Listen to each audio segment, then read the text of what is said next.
What's up, everyone? I'm Andrew. I'm founder of Swapped, and we put QR codes on products for post-purchase loyalty, retention, reviews, etc. One of the biggest places people put these QR codes is Amazon.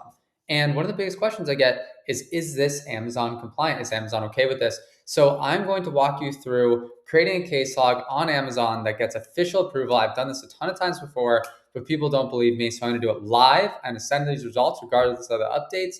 And I'm going to make sure that everyone understands how we look at this at Swap. So first and foremost, we're going to create the case log and get this going. So let's see here. What are we? We're none of these. My issue's not listed. Need help with Amazon insert compliance guidelines. I have read guidelines on all available resources, which if anyone has done this before, they're all over the board. So for example, you can go to this page and it'll show you on Amazon.com directly going to Goalie.com. And you can also find a bunch of different instances going to different areas, but it's so bizarre because sometimes other Amazon areas will tell you not to do that. Some tell you will do that. It's super weird. So let's just continue. So let's see here. Account at risk questions. It's not really true. Like it's more like account health, I would say, but let's just go there. Contact an associate, and we will do a chat and chat now. So it is loading, and let me just make sure this screen's about. Okay, I'm sharing my entire screen now. So what we're gonna have up is we're gonna have to the left, we're gonna have this window with my Amazon AI agent. And to the right, we're gonna have this Amazon chat window. So let me just minimize this. Everything that I put into this page, for example, Punish just connected, everything that I messaged to Punish is going to come from an AI bot because Amazon is so particular. And my guess is that Punish on his end also has some sort of AI bot, right? Like these people are trained from Amazon internal resources. He's also, just letting you all know before I send this message, he's probably gonna have to go to his management to get this approved, but we'll see. Sometimes I do, sometimes I don't. So let's see here. I'm gonna put that here. There we go. Okay, 1 second. Sometimes it does this. What happened is that the message was too long. So I'm going to put it into 2. So Panish is about to get these 2 messages. The first one didn't send because it was too long. So let's see. Let's see what Panish says. It's exciting. Gets me up in the morning talking to Amazon Seller Central support and filing case logs. And this is super important, everyone. Just, giving you some backlog before Panish gets back here. Some really interesting stuff in this Amazon space is always what can and what can't you do on Amazon. Amazon is so particular about the smallest things, and there's never ever any rhyme or reason sometimes in terms of why they do things. But when you introduce a program like this, when you make a change like this, sometimes it's best and sometimes it helps you sleep better at night, etc. If you do proactively go out and file something like this. And a big reason I prefer doing this is obviously my business Swapped makes these QR codes, and it's extremely prevalent for my business to make sure that this is kosher with Amazon and that Amazon's not going to do anything to our clients or to us. And this is a good way of sort of covering those bases. So let's see here. That before we hear this, so just to give you some background as well, if you go to any of the Amazon compliance resources, and while we're waiting, this could be a really good opportunity to pull up my master doc full of these case logs and full of these compliance resources, because I don't know, like I said, Panish might need to run this by his manager. He probably wasn't expecting this well of an articulated message about this topic. So he's going to have to do a lot of research himself before he gets back to us. So what we'll see here is I put together like the most prevalent articles that Amazon has on insert guides. So the first one is obviously a seller guides to do's and don'ts. So engage with your customer. You can thank people, connect with customers on personal levels, like literally says connections with your customers, brand awareness, story, company values, important info, surprise and delight as thank you cards. And what you should not do is you should not offer refunds for a review. You should not provide incentives for a review. You should not ask for feedback for a review. And also, it says here, don't ask customers to contact you outside of buyer seller messaging. So this this little area right here is what people get tripped up at. It's like, what does contact you outside of buyer seller messaging mean? Does that mean like you can't put your phone number on the page and say, hey, call me right now? Like, I have no idea. It's a very vaguely worded term and it's extremely difficult to interpolate, but I'll show you based on the intent, what I'm getting out of this anyway, based on, and I put the intent down. This is, my opinion. Don't take it as gold because I in no way am a lawyer or associated with anything particular like that, obviously. But I'm a tech guy. So encourages seller to thank customers with product inserts, don't manipulate reviews and don't take customers from Amazon. That's what I think the intent is around it. And as long as we stay on this path, we're okay.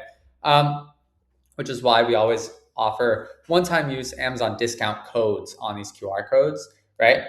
So then most brands, 90% use inserts as customers sign up for newsletter like that. That's just reality, right? Like every brand is going to have that like that. And another thing is that every brand has a link to their website, no matter what.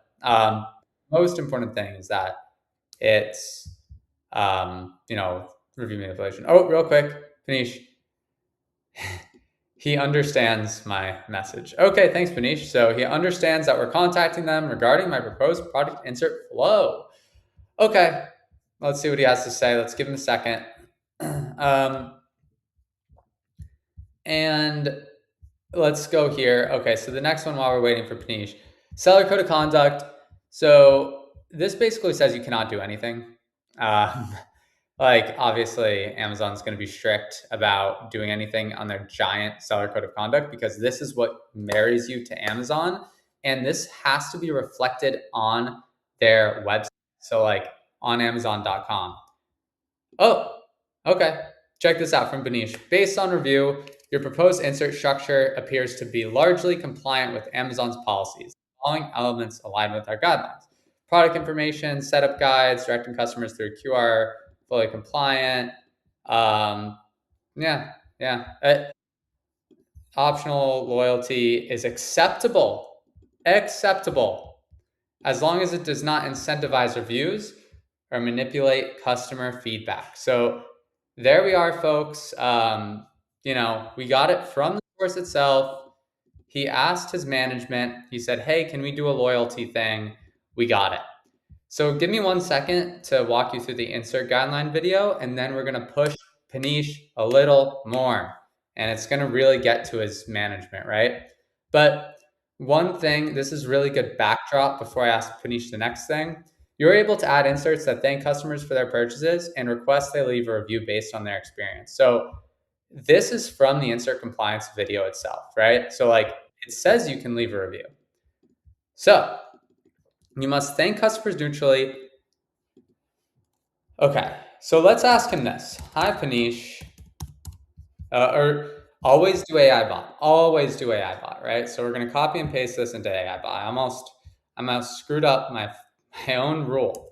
So we're going to copy and paste this thing. I'm going to say, hi, Punish said that below, can we ask if neutral review button with neutral language is okay?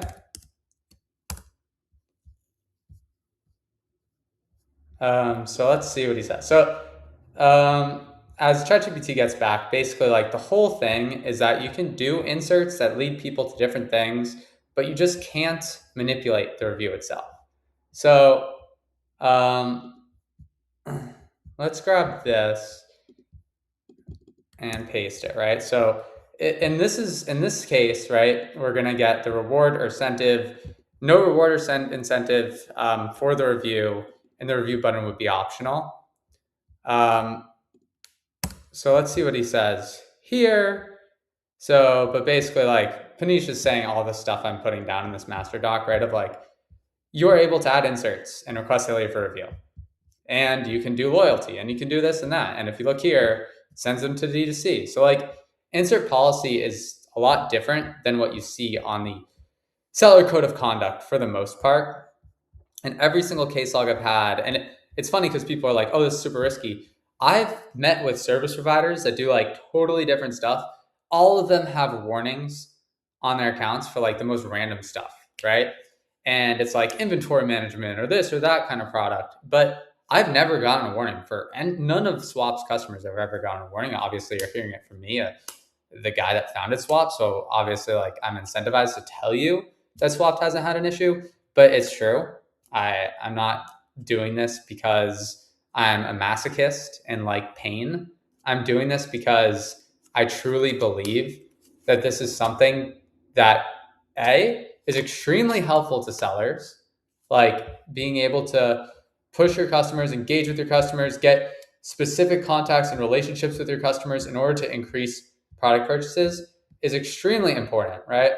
And the second thing that I really think is important as well is Amazon's review button doesn't work. Like their emails don't work. So getting that feedback directly from Amazon customers is extremely, extremely difficult to do now. But by using Swapped, you're able to guide people through these flows to get them to actually subscribe, to actually do these things. So that's why I think to actually review without, obviously neutral language, right?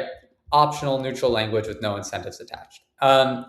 That's why I think that Swapped is like such a strategically positioned product for any brand that sells on Amazon, big, small, anything. So again, I basically walked you through my master doc. We basically got a whole sales pitch in here. Didn't even mean to do that. This is supposed to just be, I just get really excited and passionate about my own product. But I just want to make sure that everyone understands sort of like why I'm building what I'm building, who I am, and like a lot of people are like, oh, this sounds sketchy or this sounds whatever. You know, keep your own opinions. I know a lot of people have been burning this in the past, and I do not blame you for those opinions. It's just the perspective that I've had building this product is just so dang different than the ones that people are presenting me with.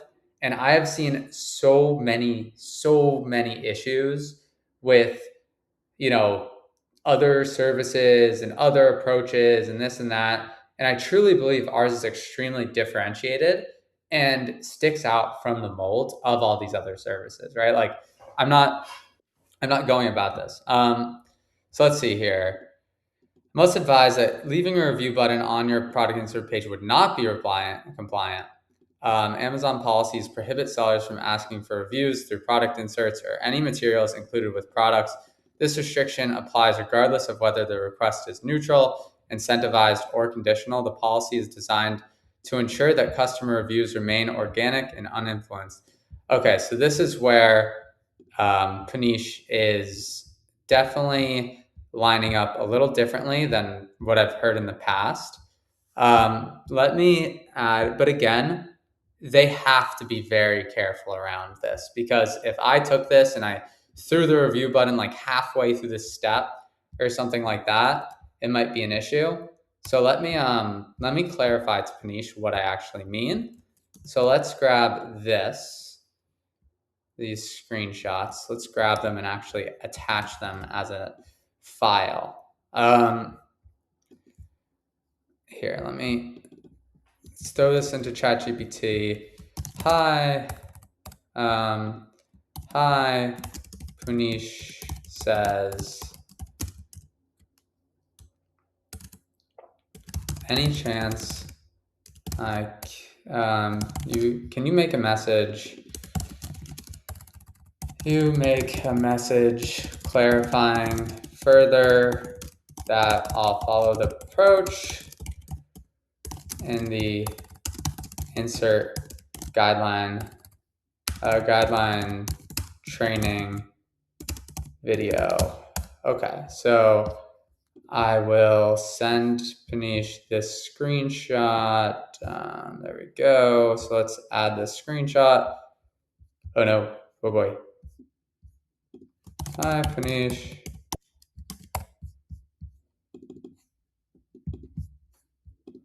Okay, he's trying to chase me out now. Panish is bored of me. He doesn't want to answer any more of my questions. But hey, let's just add this.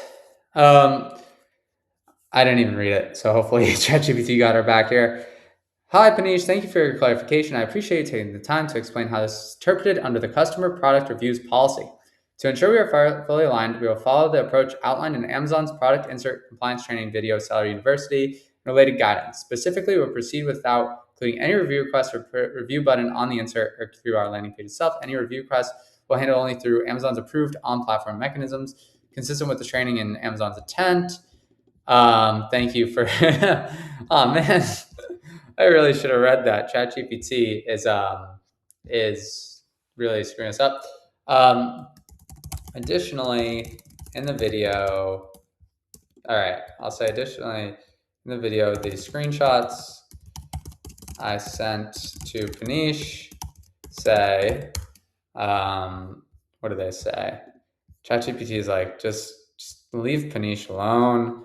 It's already 20 minutes in the video probably at this point. Nobody cares. But I want to make sure that Panish has the same, and this is the issue, because like these people will have different responses based on what, right? And I want to make this as genuine as possible. So I don't want to like cut the video and be like, oh, it's not compliant, I guess. Because I've had people say this is compliant plenty of times. You're able to add inserts that thank customers for their purchase and request a review. Say with the landing page sent to Panish. They say request inserts can request they leave review based on their experience. The message sent to Panish removes this. Please add this back. Okay, so hi Panish. And let's wait for ChatGPT to get back. But obviously, that's the issue. If you rush it a little bit, it's going to like screw up. So that's why it's really important. Like he's going to rush us off because he has a job and he has to get to 1 million people. I got a little nervous for the video. So let's do this. I really appreciate the detailed guidance. I wanted to follow up with one point of alignment based on Amazon's own training materials. A neutral request. Product insert itself.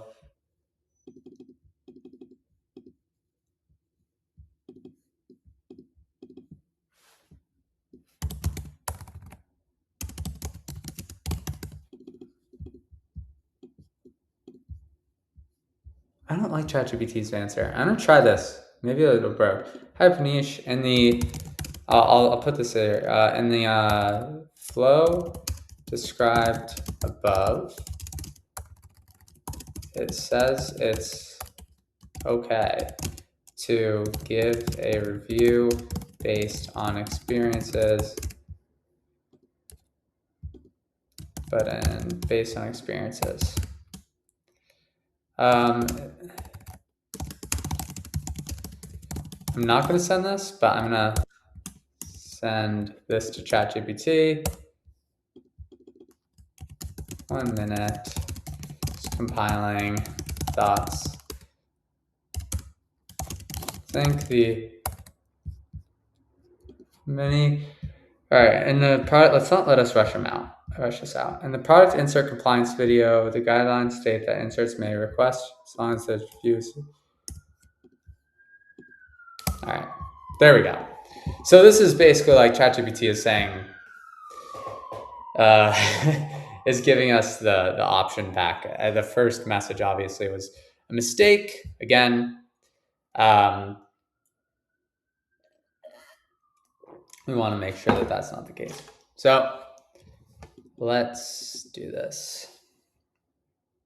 And honestly, if I really wanted to make this a really good marketing video, I would probably cut it way back when we got the first acceptance from Panish and then just post it.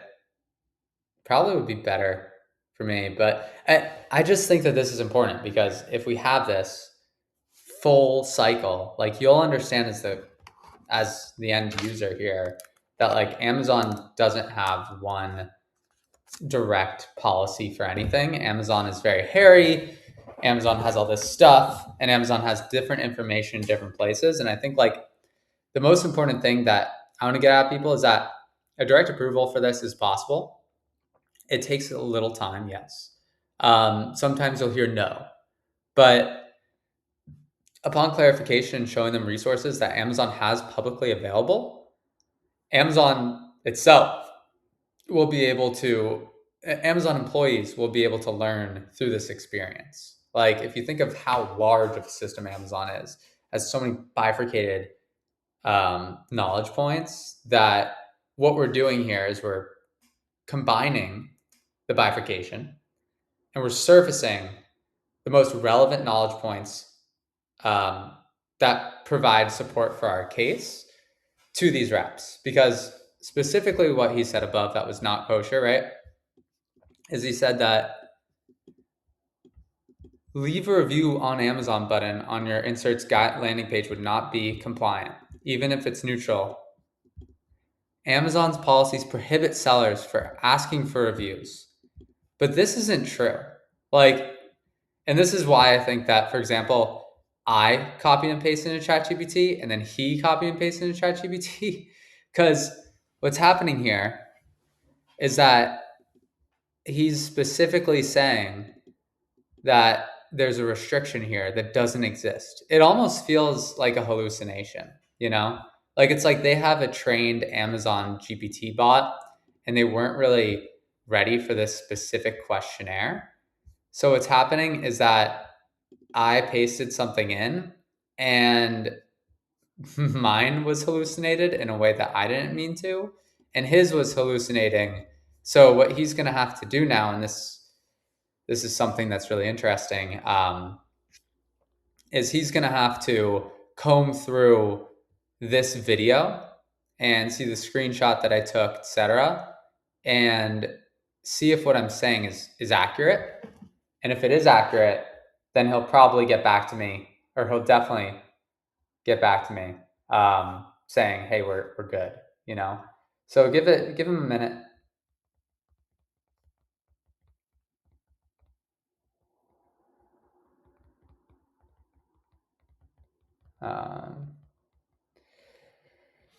Give him a minute. I'm sure everyone's just like zoning out, sort of working at this point. I know this is riveting. We're on the side of our seats like, can we ask for reviews? Because reviews are important on Amazon's marketplace. But, you know, even if I do get approval at this point, people are going to be like potentially skeptical because Panish required education. Now he's getting education. He might say yes based on the education. Sometimes people say yes right away, but you know, the end thing here is that Amazon's very, very pushy on reviews. You see how quickly he approved for loyalty, the email capture stuff. Like he was extremely okay to say it's acceptable, right? But the issue was more so now that we're talking about reviews, the review policy. So let's wait for the review policy to come in. Yeah, see, I've checked and found that you're correct. So what he did was he watched the video and he found it. So I'll just say, thank you. Have a good day. Bam. And now we have all of the case logs. So what did we just do? We just got an approved flow where you can put a QR code that adds people to loyalty and then sends people a neutral review request. We can do a lot with that, people. Like, that's really important. That's huge. So let me end the chat there. Satisfied. Great job, Panish. And yeah, I think that's basically. 1 second. Let me just switch the view to my. There we go. There we go. Sorry, it took me a second because I just wanted to get the thing off. Yeah, that's basically it. Obviously, when you're starting this, you're accepting some sort of inherent risk that Amazon isn't going to like something, just like anything you introduce to Amazon, including an image. An image is a risk, right? So everything's a risk on Amazon. A QR code's a risk. An image is a risk. Whatever is a risk, but you have to make sure that whatever risks you're introducing create business for you. So I'm not going to sit here and pretend that that one case log is going to forever approve everybody forevermore, right? Like, what it means is that it is interpreted as okay from Amazon. And that is the most important thing, because if you go around and you start doing things that are not initially interpreted as okay, then that's when you have real issues. That's when you see services that we compete with getting shut down, right? So lucky for us, and this is a smart, intelligent decision, in my opinion, not luck, but we go Amazon first. I went to these case logs. I made sure I got as many approvals as possible for this exact flow. And I've been taking it and running with it ever since. And, we still haven't had a brand have issues. We work with some of the more massive sellers on Amazon today. Not even a single warning. So if you're looking at this risk from a historical perspective, there is a 0% risk. But if you're looking at it from a historical perspective on swaps, right? Like, if you're looking at it from a historical perspective of QR codes in general, of course, there's always going to there's a huge risk because QR codes in general have had issues. But QR codes go to different destinations. QR codes do different things. QR codes that leave gift cards for reviews are traditionally more scrutinized by Amazon staff and taken down. And then the other benefit is so many brands are on this thing that something that ever happens, we'll surface it and we can change the QR codes at any time. So thanks, everyone. Really excited to be posting this. Want to really, really make sure that we cover this Amazon compliance angle and my thoughts as the founder of Swap. Why the hell would someone ever find something, a company that does this, is some people's questions to me. It's and the reason is that it creates extremely good results for our clients. And this flow, from my perspective and from Amazon's perspective, as you just saw, is allowed on Amazon. And if that changes in the future, we'll be the first to know, and I'll make another YouTube channel and I'll be sad. But hopefully, this is more widely adopted, and this is something that we create more official partnerships and streamlined integrations with Amazon on. And then not to mention the fact that this can go omni-channel. So this starts on Amazon, it goes to TikTok, goes to Walmart, whatever. Thank you, everybody. I'll leave our website in the DMs or below. If you have any questions, DM me or whatever. Thanks. Bye.